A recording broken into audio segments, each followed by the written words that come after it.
Bismillahirrahmanirrahim. Alhamdulillah, Allahumma salli ala Sayyidina Muhammad wa ala ali Sayyidina Muhammad, amma ba'd. Burdah pasal 3 bait 31. Warawadadhul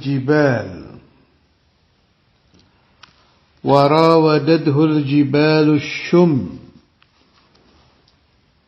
dan merayu Rasulullah sallallahu alaihi wasallam al-jibalu, gunung-gunung, asyummu, yang tinggi, min dahabin,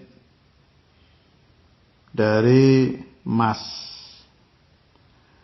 Nah, ini bait ini maksud Al-Imamul Busiri untuk membantah dugaan bahwa Rasulullah sallallahu alaihi wasallam itu lapar karena beliau miskin, terpaksa gitu. Bukan. Nabi itu lapar, haus, itu ikhtiaran, memang beliau kepingin begitu.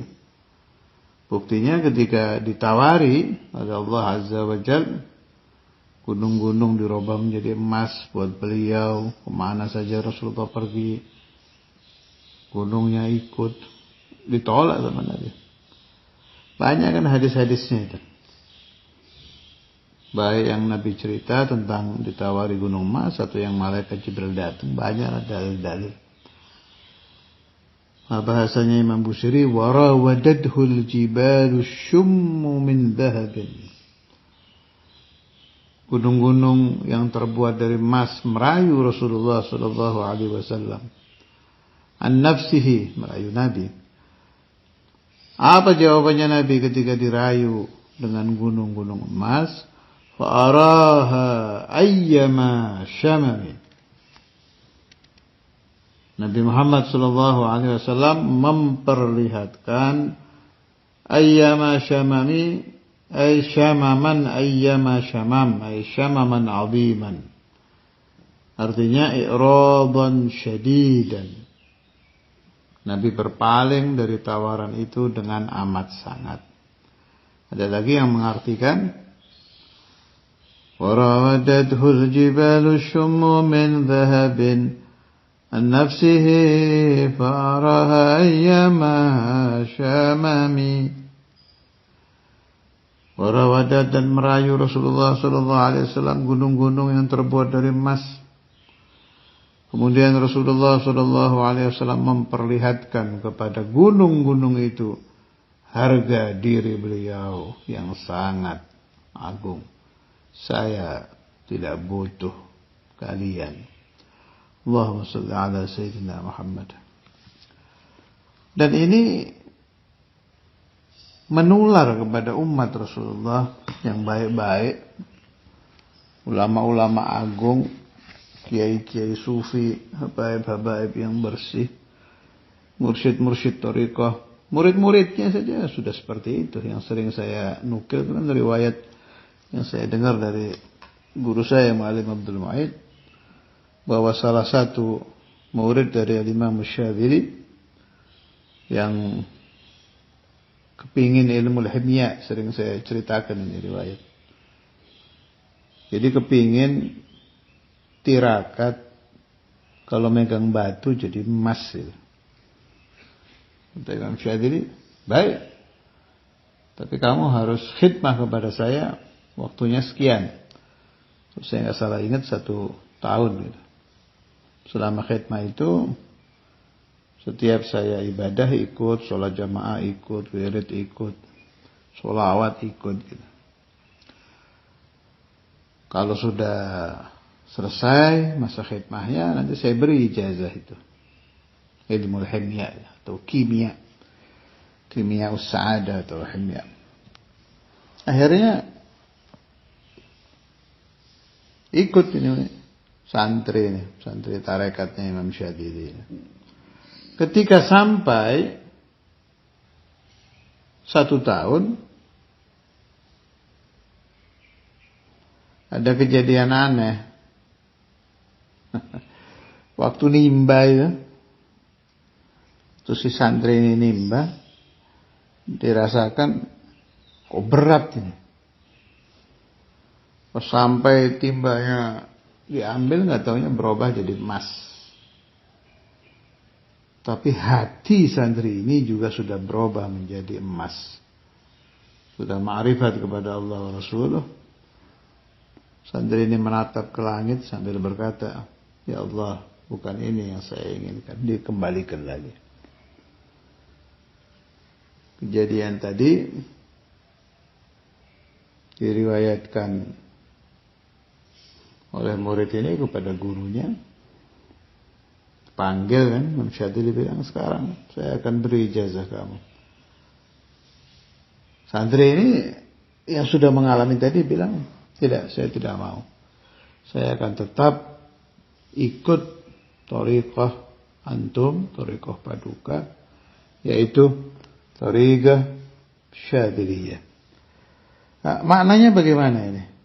Artinya orang yang rutin mengamalkan ajaran Nabi Muhammad SAW, mulai sholat jamaah, qiraatul Quran, qiraatul salat ala Nabi, azkar, istighfar, dan lain-lain, itu nanti tanpa dia sadari hatinya tambah mirip Nabi, gitu.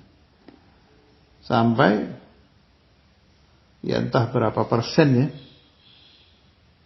hatinya itu seperti hati Rasulullah SAW, ya meskipun mustahil lah kalau 100%. 1% saja sudah baik. Dia akan mengalami seperti yang dialami Nabi tadi. Warawadadhul jibalu syummu min dhabin an nafsihi fa'araha ayyama syamali. Ba'du masyayikhina rahimahumullah, sudah pada meninggal guru-guru saya itu. Ada salah satu dari beliau-beliau itu yang mengalami seperti ini. Batu berubah menjadi emas. Dilihat aja ini. Waktu batunya sama Allah Ta'ala berubah menjadi zahab. Dilihat, dibolak-balik. Habis itu senyum. Beliau senyum terus dilempar ke sungai yang dalam. Saya merasa mendapat pelajaran yang luar biasa dari cerita-cerita itu. Apa pelajaran yang saya ambil itu? Semakin serius orang mengamalkan syariat Rasulullah SAW, hatinya akan semakin kuat bahwa Ar-Raziq huwallah. Yang memberi rizki adalah Allah Azza wa Jalla. Jadi saat dia tidak butuh, mau ada emas, mau ada apa, ya nggak diambil. Sebab selain kepada hajah, hatinya zuhud. Nah kalau ada hajah ya diambil lah.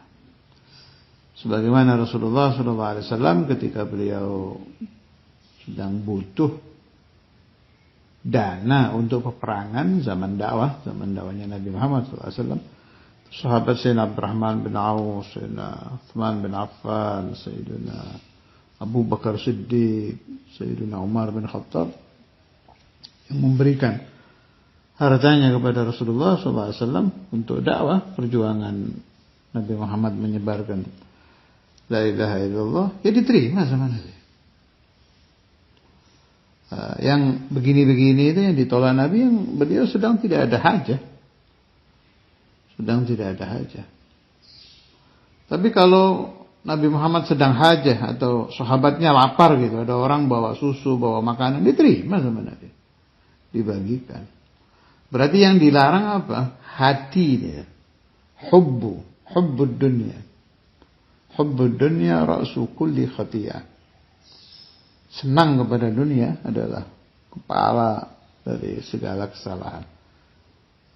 Jadi kalau dunia dijadikan khadim, pembantu untuk dakwah ilallah, untuk ta'lim, nashrul ilm, musa'adatul masakin, membantu orang-orang yang butuh, tak apa-apa.